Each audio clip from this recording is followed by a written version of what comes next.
Olá, estudante, tudo bem? Eu sou a Fernanda e nós estaremos aqui novamente com a aula conceitual de contabilidade avançada. Nós estamos agora na unidade 3. Até agora nós já percorremos, um caminho para essa disciplina.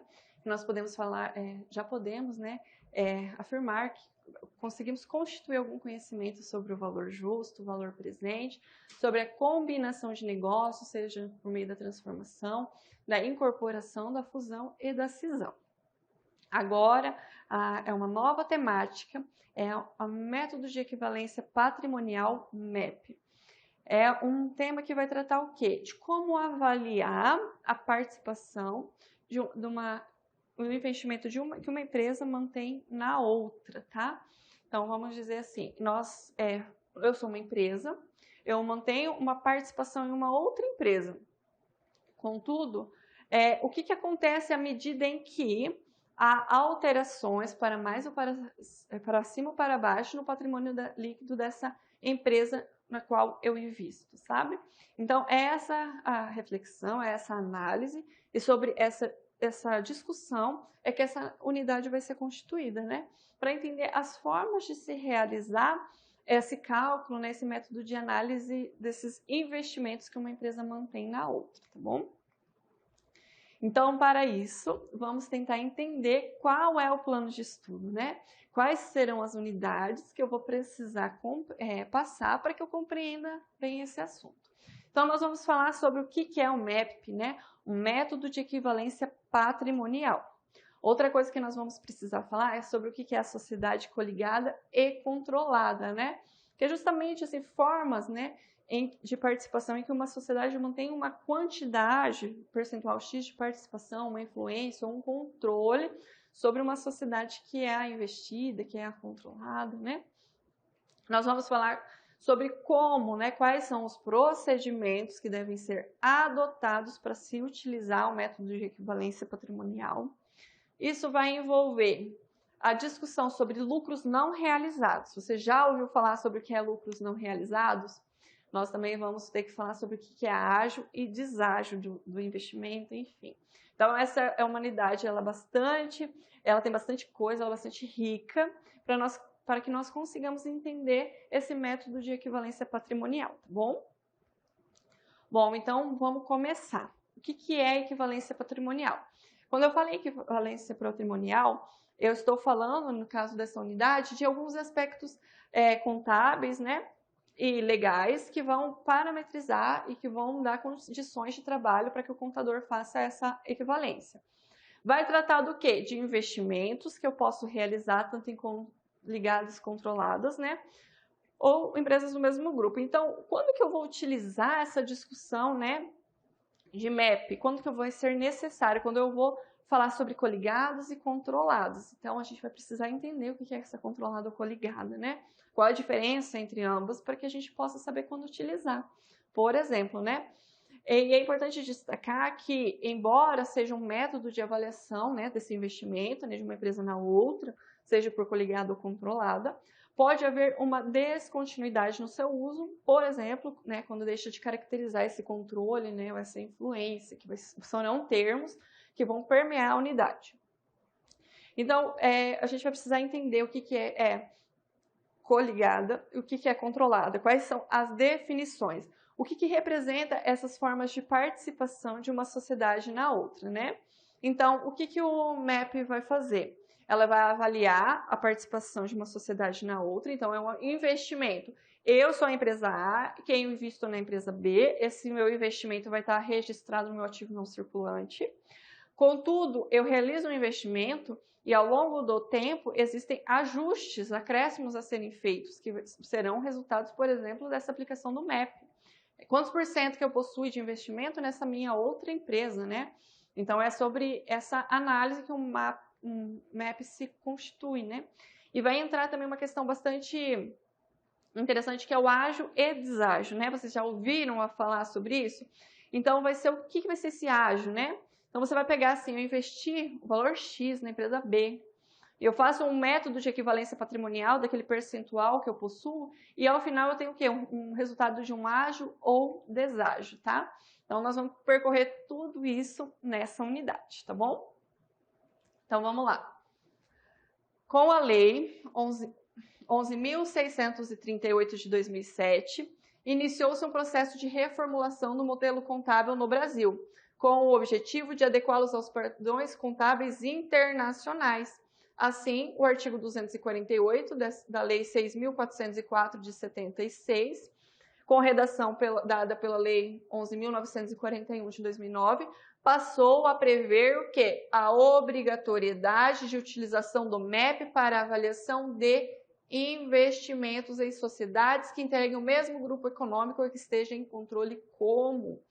Então, quando eu falo em MEP, é muito importante a gente saber que ele é aplicado para investimento em entidades ou em empresas, né, que estão sob o mesmo controle, né? Como que eu vou avaliar essa participação da empresa A ou B, em que há um controle comum, uma influência em comum, ao longo do tempo, visto que vão haver alterações no valor dado, alterações no próprio capital dessa investida, tá?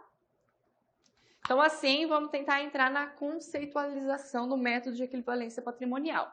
Quando eu falo em MEP, eu estou falando do quê? CPC 18, uma normatização.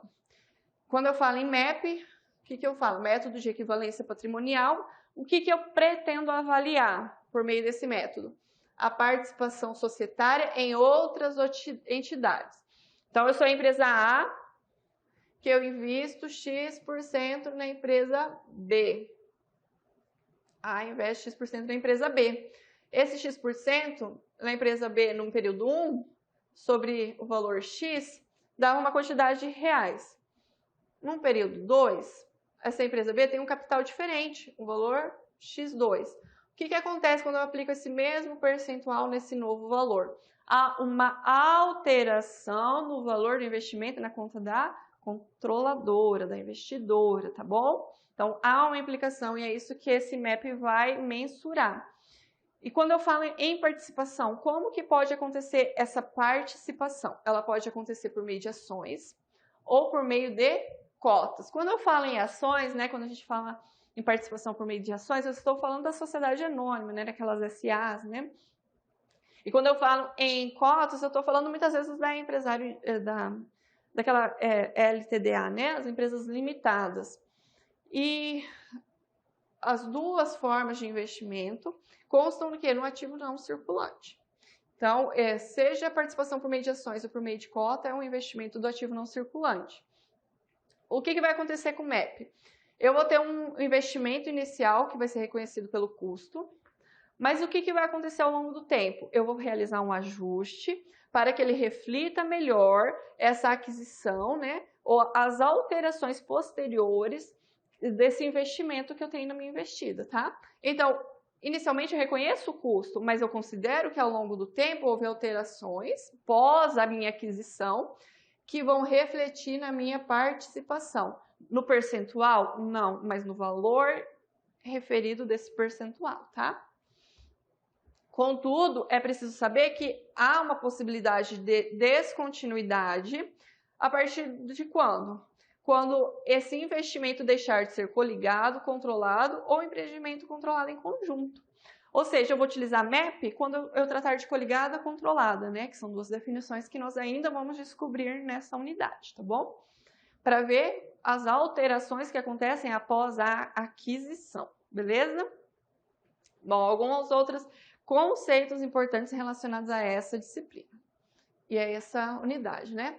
Quando eu falo do patrimônio líquido da coligada ou controlada, a gente deve considerar os valores realizados nos negócios com companhias coligadas ou controladas. Então, quando eu falo em considerar os valores realizados, isso quer dizer o quê? Existe nessa transição entre controlado e coligado alguns valores que são não realizados, né? Lucros não realizados.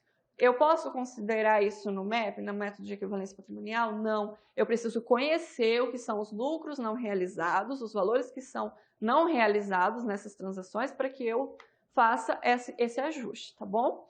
Outra coisa, o valor do investimento, o que é isso? Como que eu vou fazer esse método, né, por meio do valor do investimento? Eu vou aplicar um percentual sobre o patrimônio líquido que representa a participação da empresa no capital ligado ou controlado. Como que eu vou exemplificar? Eu tenho a empresa A e a empresa B. A empresa A é a controladora lá, né? Ou da empresa B. Eu adquiri 20% da empresa B. Eu adquiri 30%, enfim. Então, eu vou aplicar essa porcentagem sobre o patrimônio líquido. Qual que é o PL dessa empresa? E eu vou ter a representação da empresa A no capital da empresa B, tá bom? Então, esse é o valor do investimento. Eu aplico o percentual que eu tenho de participação. A empresa A participa 30% no capital da B. Então, ao aplicar esse percentual na empresa B, no capital da empresa B, do patrimônio líquido da empresa B, eu tenho o valor do meu investimento, tá? O valor do investimento é percentual e o patrimônio líquido da empresa B. Quando eu tenho o valor do investimento menos o custo de aquisição corrigido, o que vai acontecer com isso? Ele vai ser registrado, essa diferença, no resultado, quando lucro ou prejuízo, ganhos ou percas, ou no caso de uma SA, de acordo com as próprias normas, né? Por que trata desse custo de investimento e o custo de aquisição corrigido? Eu sou a controladora A, que participo de 30%, quando a gente vai entender que a controladora precisa ter mais que essa percentual, mas para exemplificar, tá? Um parênteses aqui. Eu tenho, por exemplo, 30% na empresa B. Eu preciso avaliar por método de equivalência patrimonial.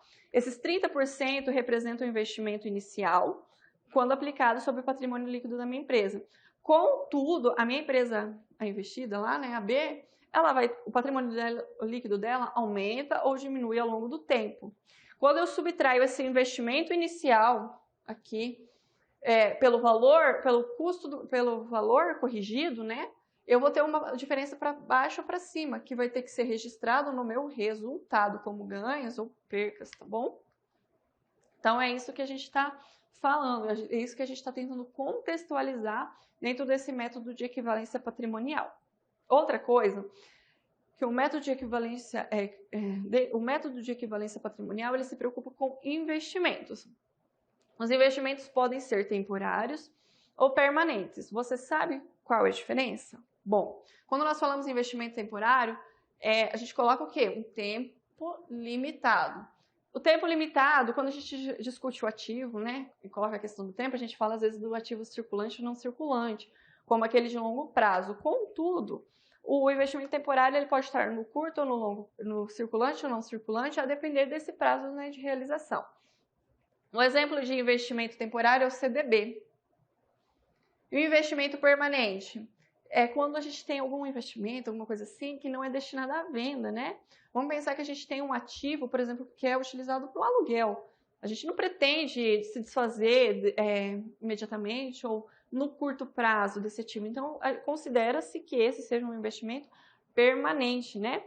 E ele não mantém a atividade operacional da empresa, ele é um ativo não circulante, tá bom? Então, a gente precisa entender esses dois tipos de investimento que tem uma diferença baseada no tempo, né? Um tem um curto prazo, o outro está mais no longo prazo, não tem aquele objetivo de ser vendido, por exemplo. Bom, vamos continuar aqui com o método de equivalência patrimonial, porque esse é o método para avaliar investimento em participações societárias. Então, para que a gente compreenda bem esse tema, é importante a gente entender quais são as sociedades, né? Quais são as formas de participação, o que são as ações, e é por isso que esse slide ele foi construído, para que a gente consiga entender esses elementos. Então, o que é a participação societária? É quando eu tenho uma aplicação de recurso numa empresa, né, investidora, para adquirir ações ou cotas de outra empresa. Tá? Então, essa é a definição de participação. Eu tenho uma aplicação de recurso para adquirir ações ou cotas de outra empresa. Para que eu faço isso? Para garantir uma atividade complementar, fornecimento de matéria-prima, tecnologia, aumentar a participação no negócio, tá? Então, eu transfiro ali alguns recursos e eu obtenho cotas ou ações. O que é sociedade limitada? É o capital dividido em cotas, né? Isso porque a participação societária, ela pode acontecer aquisição de cotas. A sociedade limitada é aquela que é formada por cotas, né? Eu preciso ter 2 sócios na sociedade limitada e que assumindo as obrigações, né, de injetar a quantidade de recursos para que a empresa possa exercer a sua atividade. Ou seja, na sociedade limitada, 2 pessoas, elas injetam recursos e formam essa empresa, tá? Quando eu falo aqui em sociedade por ações, por que eu trouxe ações aqui? Porque a participação societária pode acontecer por meio da aplicação de recursos, né, para adquirir ação ou cota. A sociedade de ação é aquela uma que eu tenho capital dividido em ações. As ações, elas podem ter direito de participar dos lucros ou poder de voto, né? Eu posso ter empresas SA que negociam na bolsa esse capital e eu posso ter empresa SA que não negocia na bolsa essa capital. Além disso, é preciso entender que tem 2 diferenças entre os tipos de ações, né? São 2 tipos de ações. Eu tenho as ações ordinárias e as ações preferenciais. Qual que é a diferença entre ambas? Quando eu falo em ações ordinárias, eu estou falando o quê? Direito a voto, tá bom? E elas são menos negociadas e menos líquidas. Quando eu falo em ações preferenciais, do que eu estou falando? Eu estou falando em participação nos resultados, de garantia de participação, né? Mas eu não estou falando de voto. Então, isso foi para compreender como que pode acontecer as participações societárias por meio da aquisição de cotas, sociedade limitada, ou ações preferenciais ou ordinárias, que são das sociedades por ações, tá bom? Que são as SAs. Então, tá. Como que pode acontecer os investimentos? Então, vamos lá. As sociedades podem investir em outras de forma direta ou indireta. Então, agora nós vamos precisar entender como que acontece essa participação, como que acontecem esses investimentos entre uma sociedade e outra. Então, ela pode acontecer de forma direta. Primeiro, né, vamos vir aqui para o esqueminha, né? Eu tenho uma investidora que investe sem nenhuma interferência em uma outra empresa. Tenho a A e a B apenas, né? Isso quer dizer que a investidora A vai constituir a empresa B, sua controlada, sendo a única proprietária de 50 mil ações representativas do seu capital. Nesse caso, o que acontece com a empresa A? Participa diretamente da investida e mantém o controle sobre B. Mas esse aqui é um controle e uma participação direta, A em B, né? A investidora, B investida. Aqui não se sabe, né? Aqui a gente não está discutindo ainda se controlado ou coligado. A gente está falando de uma investe na outra. Como que acontece essa participação? Essa participação, ela também pode acontecer, por exemplo, de forma indireta. Isso pode ser comum no mundo dos negócios. Como que isso acontece? Primeiro, com o esquema, eu tenho uma investidora, aqui eu tenho uma outra controlada ou coligada e uma outra empresa. Então, eu tenho a empresa A, eu tenho a empresa B, eu tenho a empresa C. Então, vamos lá, por exemplo, né? Participação. Suponha que a empresa controlada B, né, que é essa B aqui, ela tenha 70%, né, do capital da empresa C, mantendo o seu controle, né? Então, o que acontece aqui? Eu tenho a empresa A, que é 100% dona de B, mas B tem 70% do capital lá, né, da empresa C. A, indiretamente, tá aqui, né? Então, mesmo que a investidora A não seja proprietária do capital na C, ela é participante indireta do capital, controlando como? Ela controla B e assim ela acaba controlando C, tá? Então, existem essas 2 formas de investimento, direto ou indireto.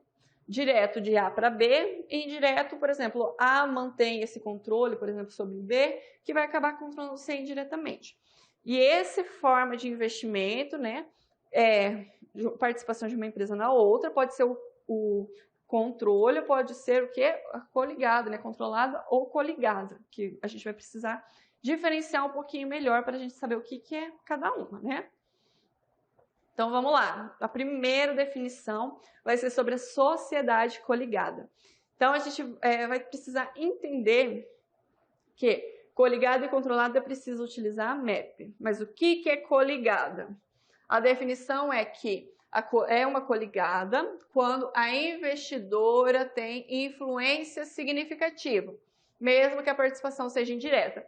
Então, é aquela... A influência é significativa, ainda que eu não seja diretamente proprietária, tá? Mas, assim, quando a gente fala influência significativa, né? Se você tem que eu desenho, eu aponto a direção, eu influencio, né?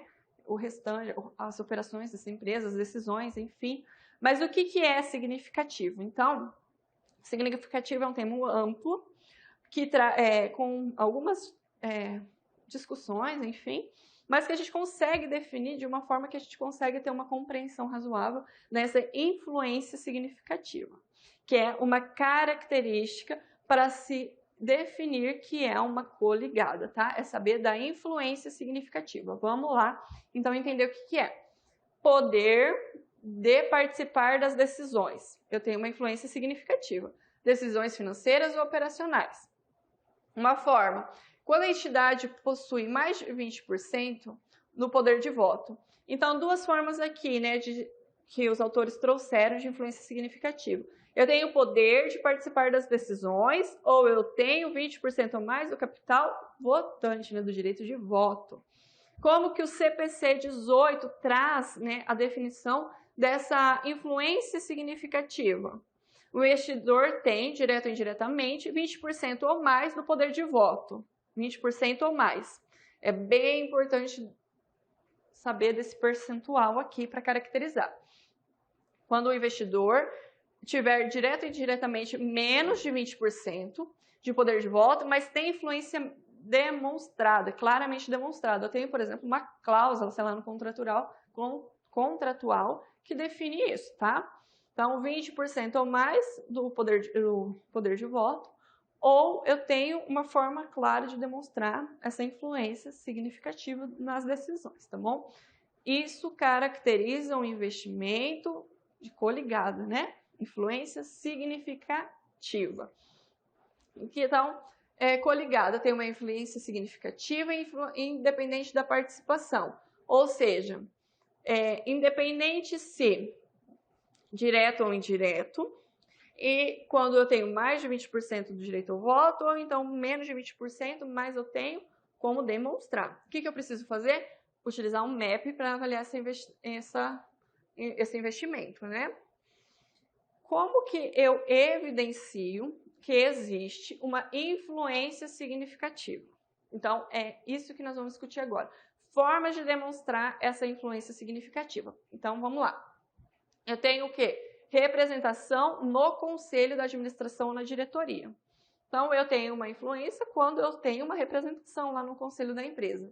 Quando eu faço parte do processo de elaboração das políticas, por exemplo, da empresa, né? Ou decisões. Também quando eu tenho operações materiais entre o investidor e a investida. Quando eu falo assim, investidor e investida, né? Empresa A e B, vamos dizer assim, né? Quando há um intercâmbio dos diretores e gerentes, ou quando há esse compartilhamento, fornecimento das informações técnicas ou que são essenciais.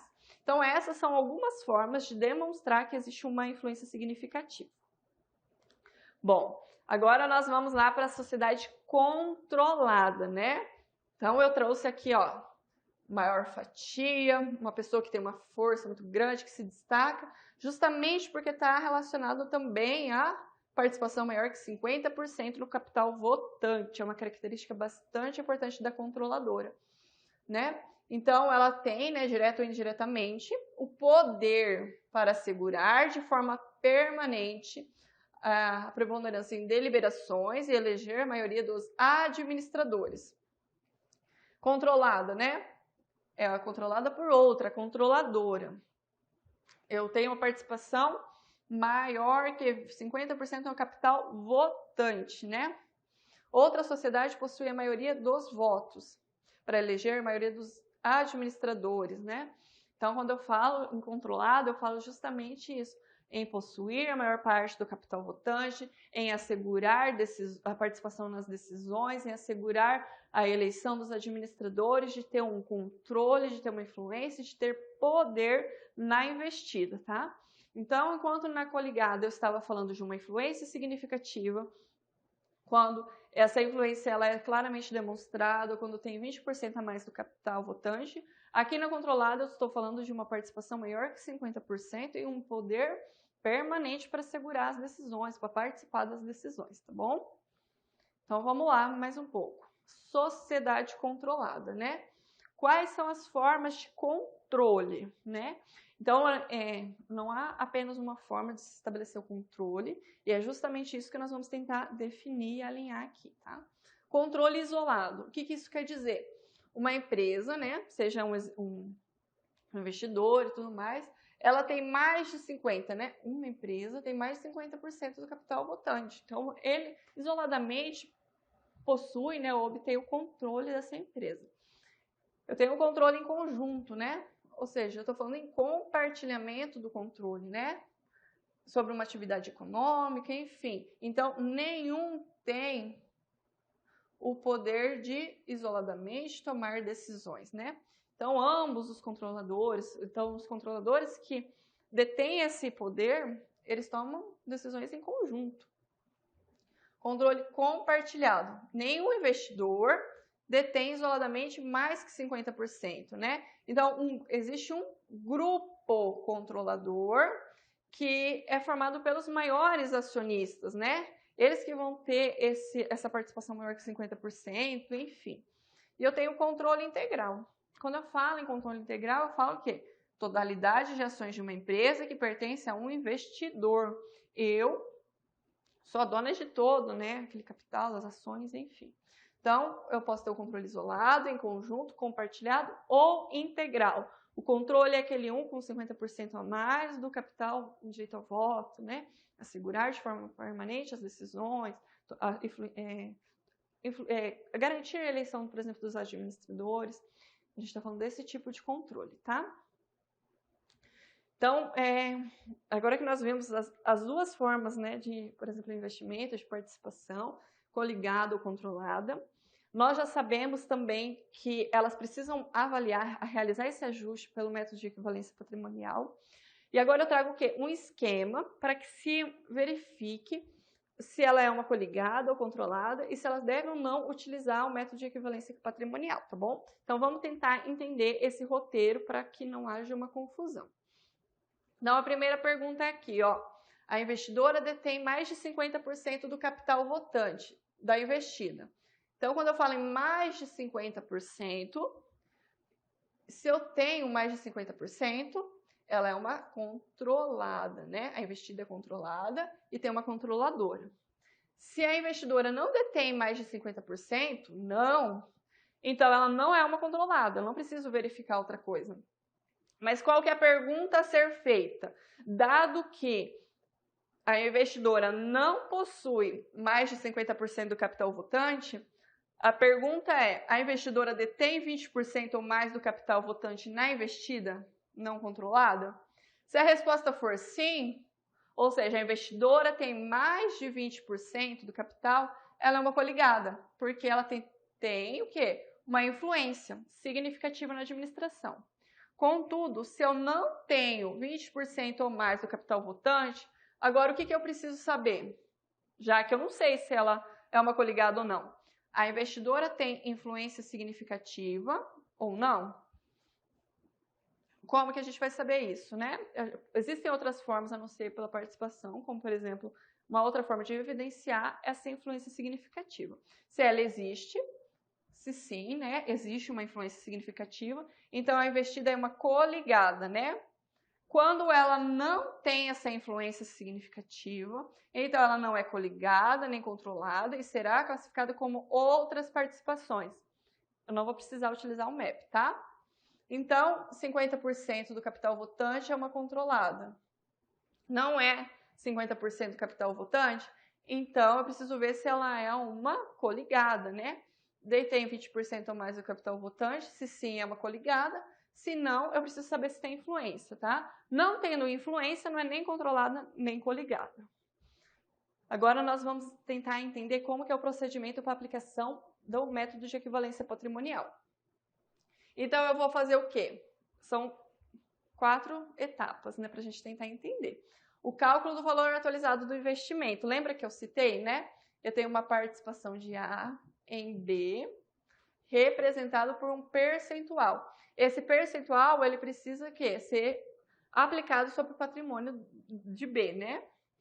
Eu vou precisar fazer o cálculo do valor da atualização, eu vou subtrair o valor atualizado dessa aplicação em B pelo valor que já está registrado lá no meu ativo. E depois eu vou contabilizar se houve um acréscimo ou uma diminuição, né, desse investimento por meio dessa atualização. E essa contabilização ela vai interferir aonde? Nas receitas, né, na conta de investimento, uma conta de resultados, né, operacionais. E a contabilização dos dividendos.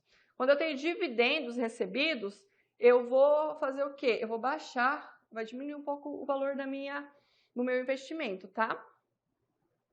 Então, contabilmente, inicialmente eu reconheço pelo custo, mas ao longo do tempo eu reconheço que há uma atualização do valor contábil quando eu aplico novamente essa participação sobre o capital, que vai ser um lucro ou um prejuízo, tá bom? Uma variação positiva ou uma variação negativa. Então, aqui um outro esquema, né, que a gente traz para ver se é investido ou se é controlado ou coligado. Então, a investida é controlada 50% ou mais do capital votante? Sim. Então, usa equivalência patrimonial, né? Porque se é controlada, você já não precisa mais verificar outros critérios. Quando não é controlada, não tem 50% ou mais do capital, eu ainda não sei o método de avaliação, porque ela pode ser uma coligada, tá? Sendo uma coligada com 20% ou mais do capital votante ou influência significativa, eu utilizo o equivalência patrimonial. Se não é controlada, não é coligada, né? Ou seja, não tem o controle, não tem a influência, eu vou utilizar o custo histórico de aquisição, tá? Então, vamos aqui para o primeiro exemplo de investimento, né? De avaliação do investimento por meio do MEP, do método de equivalência patrimonial.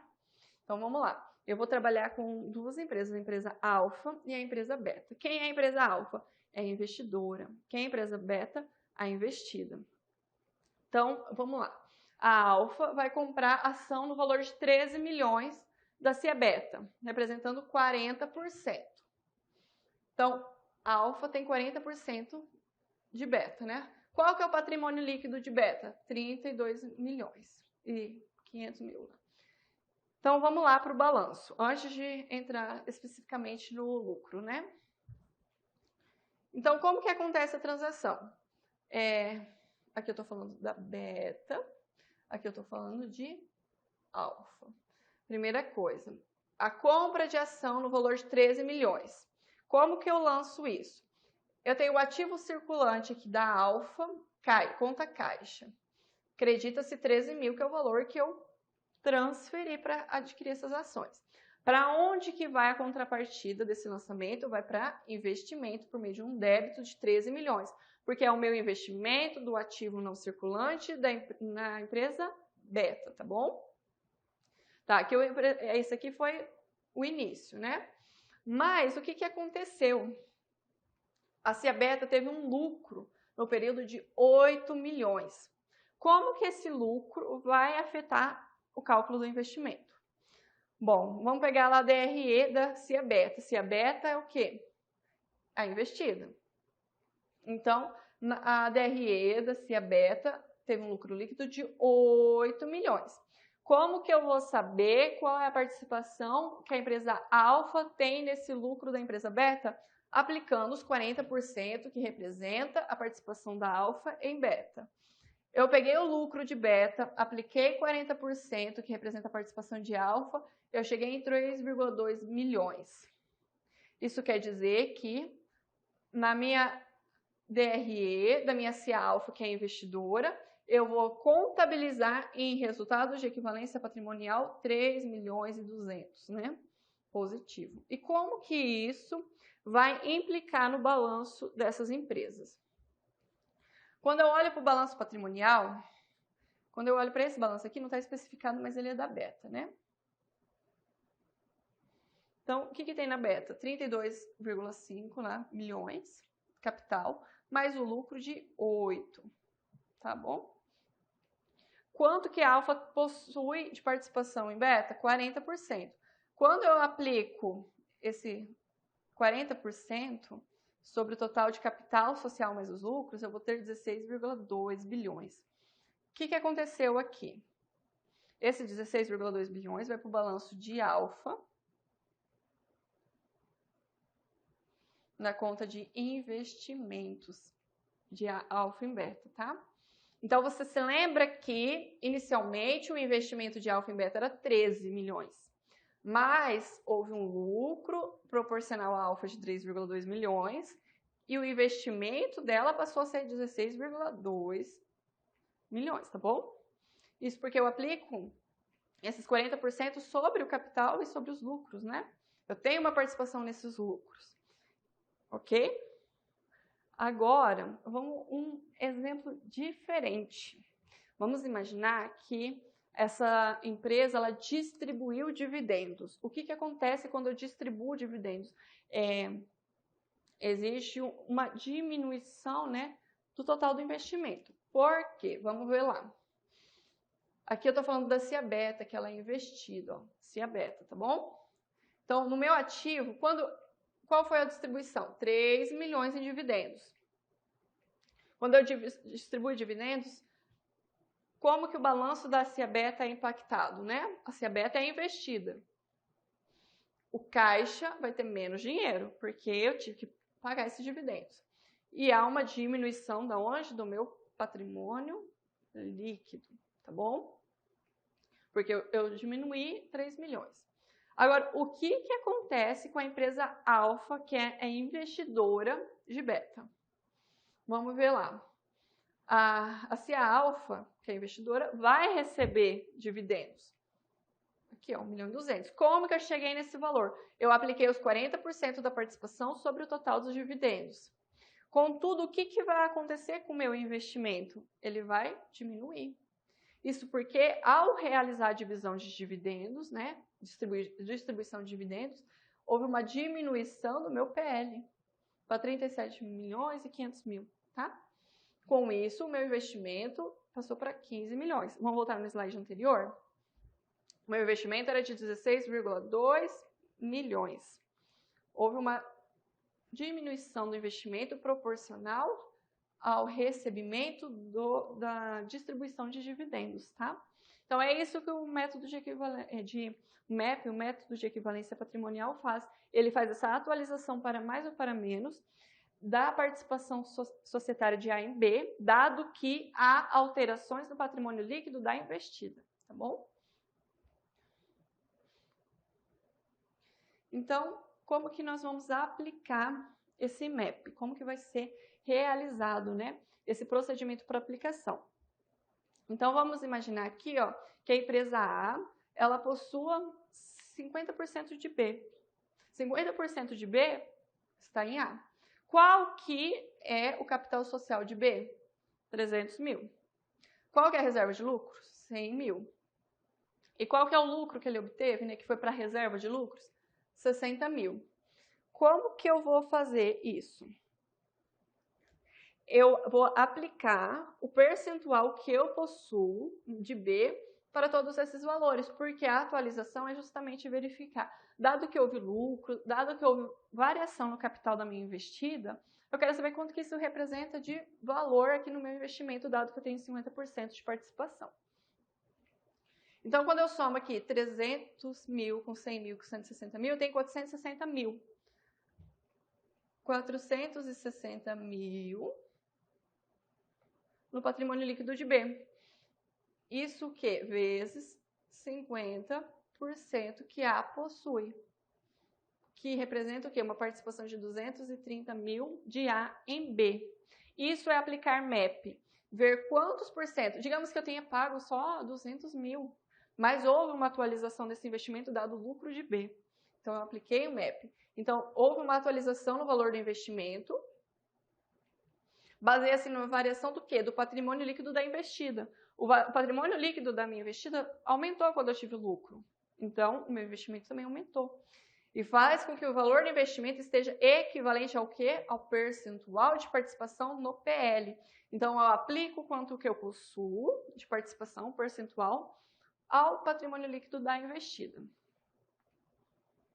Então, Portanto, entende-se que o método de equivalência patrimonial é um método no qual o investimento é inicialmente registrado pelo custo, mas eu ajusto esse valor reconhecido inicialmente de investimento por meio das alterações que representam a participação do investidor no patrimônio líquido da investida. Lucros ou perdas do investimento na coligada ou controlada são contabilizadas como resultado. Então, A tem uma participação, né, por meio do controle, lá da coligada, controlada, de X% em B. Inicialmente, eu vou reconhecer o valor do custo.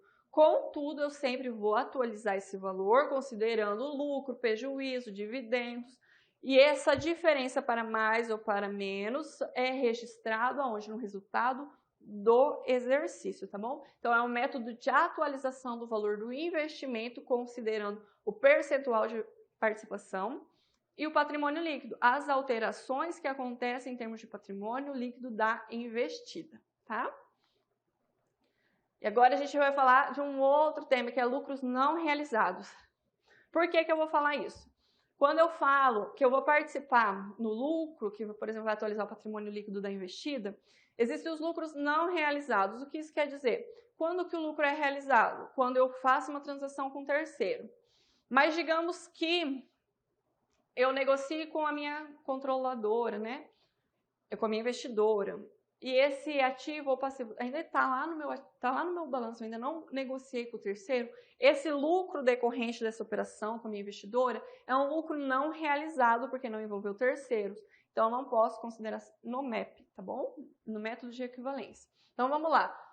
O MEP se baseia no valor do patrimônio líquido, da ligada ou controlada. Quando eu faço transação investidora com investida, e é lucro não realizado, por quê? Porque eu ainda não envolvi terceiros, né? Eu comprei estoque da minha investida, mas a minha investida comprou estoque da investidora, mas ainda não vendeu para terceiro. Então, o que acontece? Esse lucro não aconteceu. Então, eu não posso contabilizar como um aumento, por exemplo, do meu patrimônio líquido, tá? Então, o que é lucro não realizado?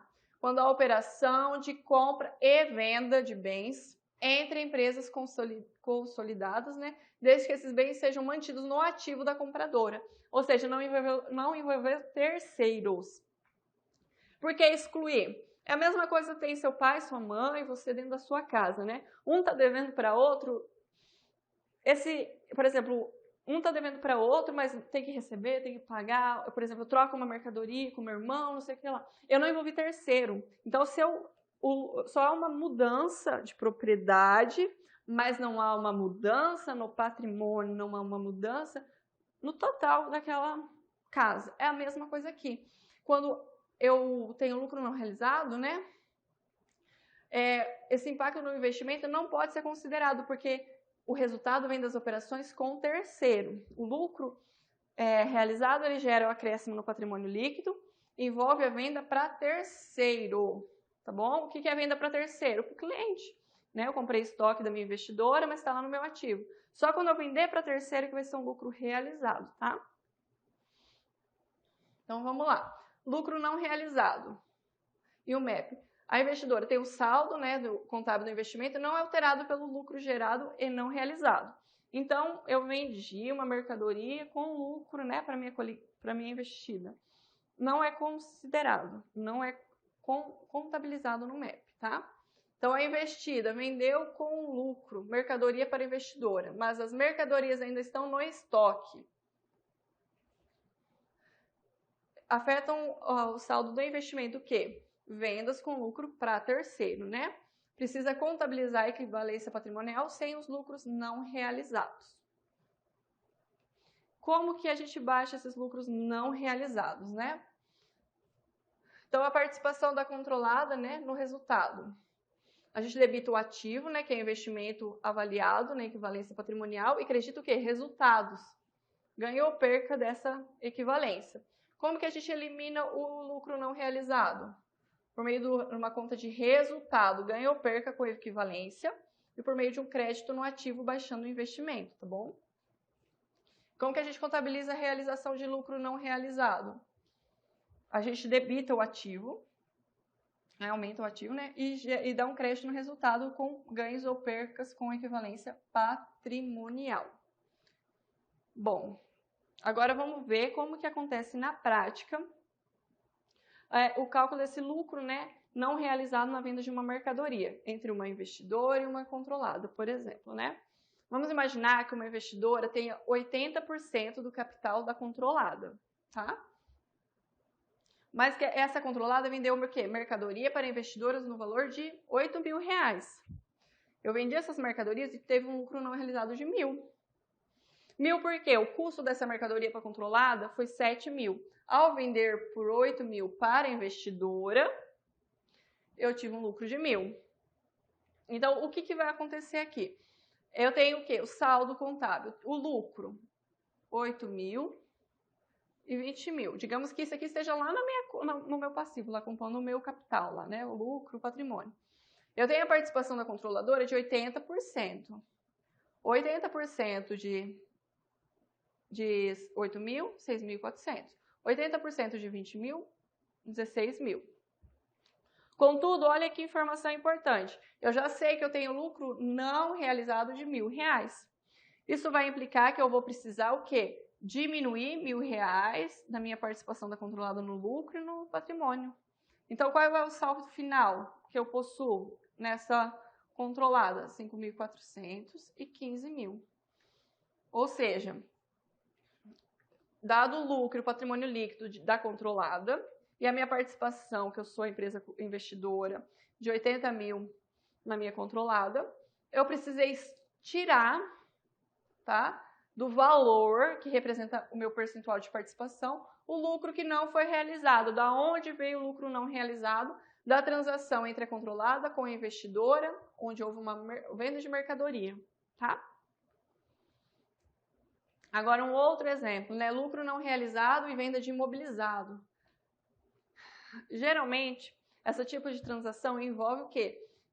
Bens que são transferidos pelo valor contábil ou pequena margem de lucro, né? Muitas vezes irrelevantes e não são considerados. Contudo, com a finalidade de tentar entender como funciona, a gente vai mostrar aqui. Então, vamos imaginar aqui, eu sou a investidora e eu tenho uma controlada. A controlada fez o quê? Ela vendeu móveis e utensílios por R$2.500. E a investidora adquiriu esses móveis e utensílios por R$2.500. Qual foi o lucro da transação? R$500. Porque eu tive um custo, né, de aquisição. Quem? A controlada teve um custo de aquisição de R$2.000. Esse lucro de R$500 é realizado? Não, porque esse lucro foi oriundo de uma transação de investidora controlada, não envolveu terceiro, tá? Como que eu vou registrar contabilmente isso? Uma venda de, da perspectiva da controlada. Eu vendi os meus imobilizados por R$2.500, obtive um lucro de R$500 e um custo de R$2.000.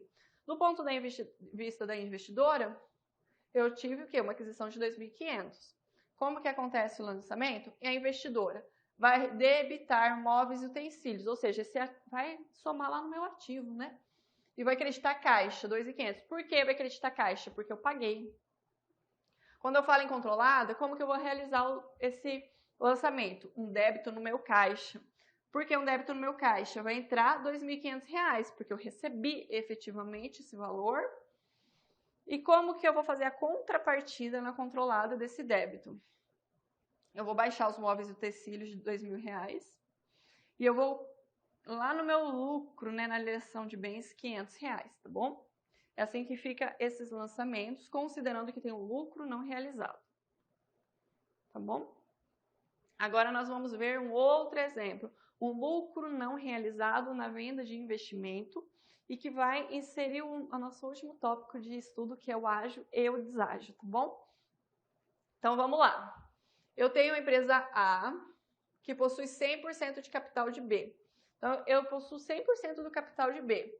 B possui investimento de 25% em C, que é registrado no ativo não circulante por R$600.000. Então, qual que é o valor da transação? Da negociação? 700.000. Qual que é o lucro de B com a transação? 100.000. Por quê? Porque o meu custo era 600, é o que estava registrado mas eu consegui negociar por um valor maior, com isso eu tive um lucro. Como que eu vou realizar esses lançamentos? Eu recebi efetivamente 700 mil lá, né? Isso entrou no meu banco. E eu tive um quê? Um crédito na participação de coligado. Isso quer dizer que eu baixei essa participação. E o restante dos 100 mil para completar os 700 mil? Eu vou dar um crédito lá no lucro na alienação de investimentos, 100 mil. E como que a A, né, que é controlada, vai realizar esse lançamento? Por meio de um débito numa participação de coligada, ou seja, vai entrar aqui nesse ativo, e um débito no ágio, que é uma expectativa futura de rentabilidade, né? E um crédito na banco movimento, ou seja, saiu do banco 700 mil, eu tenho uma expectativa de rentabilidade, que é o ágio, e uma participação de 600 mil. Então, agora a gente vai ver o último tópico de hoje, que é o ágio e o deságio. Então, quando eu tenho uma investidora que participa no capital de uma investida, pode acontecer um ágio e um deságio. O que é isso, né? É uma diferença que pode ser mais, né, quando é um ágio, ou menos, quando um deságio, entre aquilo que eu pago para adquirir um investimento e aquilo da equivalência. Aquilo que eu paguei é aquela aplicação do percentual sobre o patrimônio líquido. Isso quer dizer que existe uma variação que é chamada de ágio ou deságio, tá bom? É a diferença entre o valor de mercado, de parte ou de todos os bens do ativo e da controladora pelo respectivo valor contábil. Então, quando eu estou falando de ágio ou deságio, eu estou falando dessa variação para mais ou menos em relação ao custo inicial, tá bom? Então, vamos lá. A gente já está nos últimos exemplos de ágio e deságio. Então, vamos imaginar aqui, ó, a alfa vai adquirir, bem importante o percentual, tá? 35% das ações de beta. A beta tem um patrimônio líquido de 300 mil e vai adquirir 25% das ações de delta. Delta tem um patrimônio líquido de 250 mil, ou 220 mil. Como que nós vamos calcular o ágio e o deságio? Veja bem essa tabelinha. Então, aqui eu tenho especificado se a beta, né, beta, se a delta, se a delta. Qual foi o custo de aquisição de alfa ao adquirir beta? 120 mil, porque foi o custo da transação. Tirei daqui da informação. Qual foi o custo da aquisição de delta? 50 mil. Contudo, quando eu avalio pelo método de equivalência patrimonial, ou seja, eu aplico o percentual da participação sobre o patrimônio líquido, o que acontece? Eu aplico 35% de alfa em beta sobre os 300 mil, que é o patrimônio líquido. Eu obtenho o quê? Um valor menor do que foi pago. E quando eu aplico o percentual de participação de alfa em delta sobre o patrimônio líquido aqui de delta, eu tenho um valor maior do que foi pago. Então, aqui eu tenho um ágio e um deságio, tá? Então, o que é o ágio e o deságio? Essa diferença para mais ou para menos em relação ao quê? Ao meu custo de aquisição, considerando o método de equivalência patrimonial. Então, eu considero aquilo que eu paguei para adquirir e a participação. Como que eu vou lançar isso contabilmente? Eu vou debitar em investimentos. Quais os valores? Os valores do MEP, né? 105 mil e 55 mil. E o ágio investimento. E eu vou acreditar o quê? O valor que foi pago disponível e o deságio investimento de 5 mil. Tá bom? Então, vamos lá para mais um exemplo. Se a X, né, possui o quê? O controle de 100% da CIA Y. E adquire por qual valor? 4 milhões, tá? Qual que é o patrimônio da CIA X? 2 milhões. E qual que é o valor justo menos o valor contábil? 500 mil. Como que eu vou fazer essa conta para saber o ágio e o deságio? Eu vou pegar o meu custo da minha aquisição, que foi 4 milhões, e vou subtrair o quê? os 2 milhões mais os 500 mil. E eu vou ter o quê? Um ágio de 1.500.000. Isso quer dizer que eu tenho uma expectativa de rentabilidade futura, pois eu paguei mais do que o método de equivalência patrimonial me mostrava, tá bom? Bom, então hoje nós vimos sobre o método de equivalência patrimonial. O que é isso? É um método para avaliar a participação societária, né? Então, a participação pode acontecer por ação ou por cotas, e ela pode também, geralmente, é representada por um investimento no ativo não circulante. Os investimentos podem ser permanentes, são temporários, né? E é bem importante saber se tem uma influência significativa. Quando há uma influência significativa, eu estou falando em coligada. Quando há um controle permanente, eu estou falando em controlado. É importante considerar as transações feitas entre investido e investidora para desconsiderar aqueles valores referentes a lucros não realizados, tá bom? E o ágio ou deságio são aquelas variações para mais ou para menos em relação ao custo de aquisição e à equivalência patrimonial. Tá bom, pessoal? Então, muito obrigada. Até mais.